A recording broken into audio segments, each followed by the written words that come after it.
Hero domination పైనే ఆధారపడి ఉంటుంది. హీరోయిన్లు కూడా ఇదే విషయం ప్రస్తావిస్తూ ఉంటారు. తమకు హీరోలతో సమప్రాధాన్యం ఉన్న పాత్రలు ఉండవని, పారితోషికం విషయంలో తమకు అన్యాయం జరుగుతోందని పలువురు హీరోయిన్లు ఆరోపిస్తూ ఉంటారు. అయితే ఓ సినిమాకి ఓపెనింగ్స్ హీరో మీద ఆధారపడి మాత్రమే వస్తాయి కాబట్టి ఇక్కడ హీరోదే పై చేయి అవుతుంది. దీనిపై మాజీ హీరోయిన్ ప్రియమణి కొన్ని వ్యాఖ్యలు చేసింది. హీరోయిన్లకు తక్కువ పారితోషికమే ఇస్తుంటారు, వారు డిమాండ్ చేసినా పట్టించుకోరు.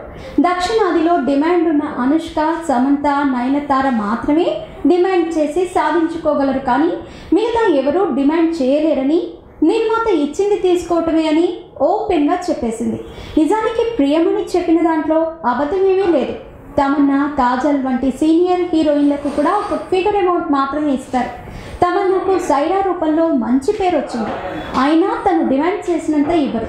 గతంలో హీరోయిన్ల పారితోషికం, క్యారెక్టర్ల గురించి లేడీ సూపర్ స్టార్ విజయశాంతి కూడా ఇటువంటి వ్యాఖ్యలే చేసింది. నిజానికి అనుష్క, సమంత హీరోయిన్ ప్రాధాన్యం ఉన్న పాత్రల్లో మెప్పిస్తూ కలెక్షన్లు రాబడుతున్నారు. తెలుగులో వీరిద్దరికీ పోటీ లేదు, తమిళ్లో నయనతారకు పోటీ లేదు. లేడీ ఓరియంటెడ్ పాత్రలకు విజయశాంతి తర్వాత ఆ స్థాయి క్రేజ్ తీసుకొచ్చింది అనుష్క అనే చెప్పాలి. దశాబ్దం క్రితం అరుంధతితో సృష్టించిన సంచలనం అంతా ఇంతా కాదు. సమంత తెలుగులో ఓ బేబీతో తన పర్ఫార్మెన్స్తోనే సినిమాను హిట్ చేసింది.